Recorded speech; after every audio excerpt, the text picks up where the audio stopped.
Hey everyone, what's going on? Welcome back to the channel. Today we've got something really exciting, an Infinity TVR speaker as well as a stereo, thanks to the ATOTO people. I said I've got some TVR speakers I need testing. I do want a new head unit for the TVR server at some point, but I said I don't know what's going to fit, whatever, but all I want to do is test some speakers now and some amplifiers and crossovers and stuff. So I said, what have you got to send me? And they said, we'll send you this. This is a S8G1104MS. It's a single DIN Android head unit with a 10-inch floating QLED screen. And here's the fun part. We're going to hook this up and test on the old speaker. More than likely, the old speaker's not even going to work. Look, you can see all the dust in there, let alone the rust. But that's a side point for now. So, yeah, let's unbox and see what we've got in it. Technically, I have already poked open this the other week, and I do apologise to the ATOTO team that I haven't been on this. I had a few family issues to deal with, and that's why this video's coming out. So, yeah, let's get this bad boy out. So I reviewed another one a while ago. We put one in the MPI. Very expensive, the other one was. Whether you would have gone with it or not, I wouldn't have done it if it wasn't for them sending it to me. But it's done so far well in the Mini. I haven't done as much as needed. So there's some adapters. Here it is. This is the thing where they say about single DIN. You see, yeah, it goes in a single DIN, not a double DIN. And yeah, I have actually tried this quickly in the TVR and it really doesn't fit, and the gear stick is like there and stuff, so I don't think we'll use it. But I have talked to them about doing a special version where you can actually, be nice to have this screen on a ribbon cable of some kind so you can mount it, because it doesn't seem to be anyone that does that. So yeah, but they're in discussions with that one. So let's dig out some more. There's the Wi-Fi, GPS and cables, and we've got some more adapters somewhere. I don't think I didn't go with the reversing camera option because I don't need it. I was only testing it. And yeah, so I'll read out some stuff. The processor is a 12nm Octa-Core A75 at 1.8 gigahertz. It's got 4 gig of RAM, 32 gig of ROM. It's an Android 10-inch screen, as I said. Has 4 times 45 watt outputs. Connectivity 4G, Wi-Fi, Bluetooth, CarPlay and Android, ChatGPT AI assistant built in. The other one did that as well. It's quite funny that you can ask it certain things. But again, all relies on you having data and Wi-Fi. Obviously, remember that. So, yeah. We're not going to obviously do a full installation because I don't actually have the card here, but we're going to get it powered up and see if we can get it doing stuff on the screen and go from there. I forgot, as I did unpack it, there was a secondary box that was already in there that wasn't in there, if you see what I mean. It comes with a load of other different adapters, mounting plates, sample SIM card, basic Chinese quick start instructions, all sorts. On the back, RCA, USB, mic, antenna, Wi-Fi plugs into there. The old standard antenna. You've got the side on here, you've got USB, and you've got your SIM card slot, memory card, sorry, and then your SIM card on that side. So yeah, it's quite a nice little unit.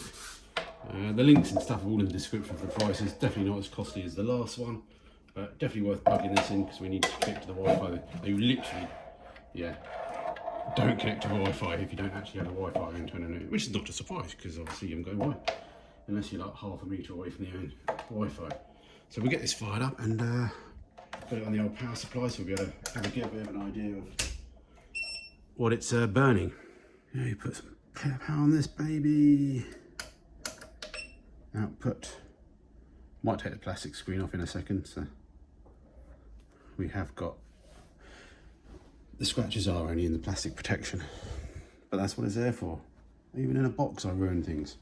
So yep, Android, this is obviously booting up for the first time, so they do take a bit of time for the very first time. We're pulling ourselves nearly an amp, peaked at an amp there.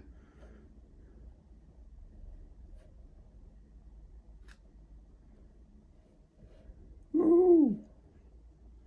Hey, I've powered it up once before. I was looking at the AICE UI software that you can run on Android, which I think we did manage to get to run, but obviously you need Bluetooth connection and things like that, but it shows you that you can run all sorts of software. So yeah, let's get the sticky off so it looks nice and then go from there.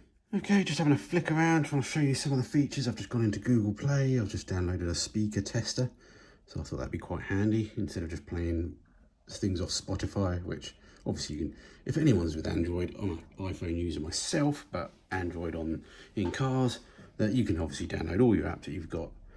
Great thing is we've got you got CarPlay on this as well, and Android Play, so it allows you to which I use quite a lot on all my other Android headsets. That's the main reason I get these, is so I can actually just CarPlay to them and use the Apple Sat Nav and things like that, and messages come up on that and stuff like that. So again, you can see all the apps we've got.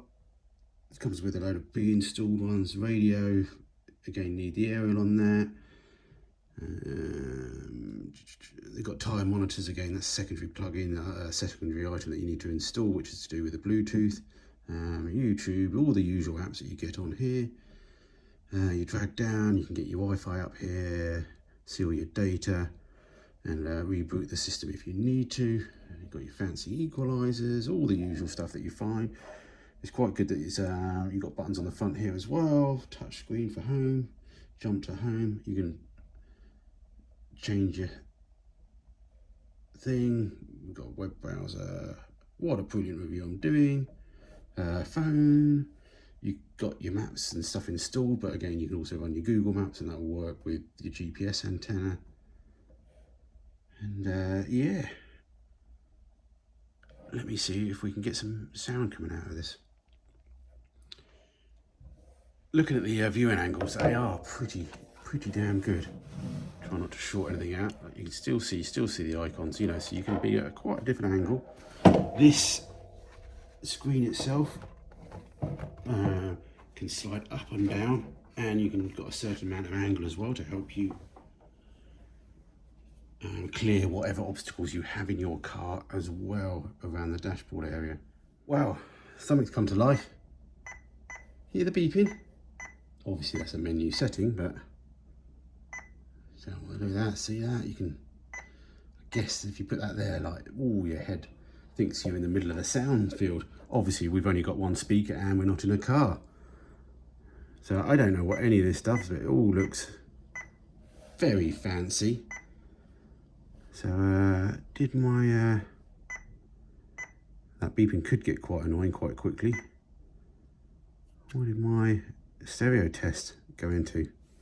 Well, just got into settings, and let's turn that sound off, because even though I lowered the volume, it was there we go. It was still being really loud, which is, I guess, great. But anyway, that's off. So, hey, can't really play much of this, can we? Because I'll get copyrighted. How do I chase some more randomly click people? Go away. Choose podcast, done. Start listening now.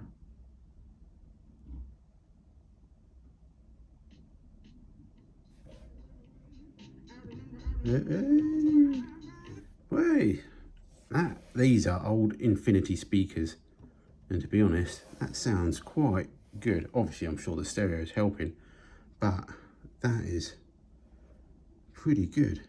You've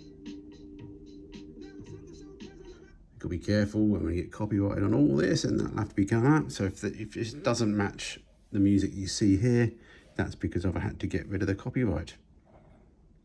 I'm pleased that that's worked. It's just sat there, even though there's bits in there. It looks rusty as anything from the back side of it, but we may well use it. So in the settings, what else we got? Device, so yeah, you've got your audio setup, usual thing there. General, again, with the mirrors and the rear camera, you can switch those, whether you have static lines when you're reversing, or they can be generated off OD CAN van and stuff like that, if you've got that on your car. User accounts, again, not really an issue, but that's what you get with Google. And then you've got your systems menu as well, so you can change your lock screens and system logos, startups, all sorts of things. And again, with Android, you can do all sorts, especially if you download certain tools and things like that. There's your Google Maps and things. Excellent. There we go. We've got our AGP Android fault code thing. So I think if you get a USB cable, you can attach that to the MBE ECU, which on a side note, me and my uncle are doing some amazing things with the MBE ECU. Just found the speaker test program. I understand that you're going to blow my speaker up. This is just a random one I've downloaded off the internet. But yeah, speaker testing. Start free trial. I bet it's going to want me to sign up and everything. Oh, go away. Okay, we'll just sort of wrap up this last bit of the video. This is the adjustment. So basically there's some, I wouldn't say they're temporary screws, they're screws to hold it in place while it travels, but also you screw them back into once you're happy with the position. So yeah, you got that oscillation there, you got this oscillation that way, you've also got then the up and down motion. So this is where that may work for my gear stick, so we can try this later. And then you've also got side motions. I just haven't removed those screws yet, so they go left and right an inch or so. So yeah, here's what it is. And then what you do is you put the screws back in once you're in the right position to lock it down, so you don't have to move it. And there's some fancy little pretty end caps to then go back on. Not that you would see that really in the car, but anyway, that's what you get. So anyway, overall, I'm pretty impressed with it.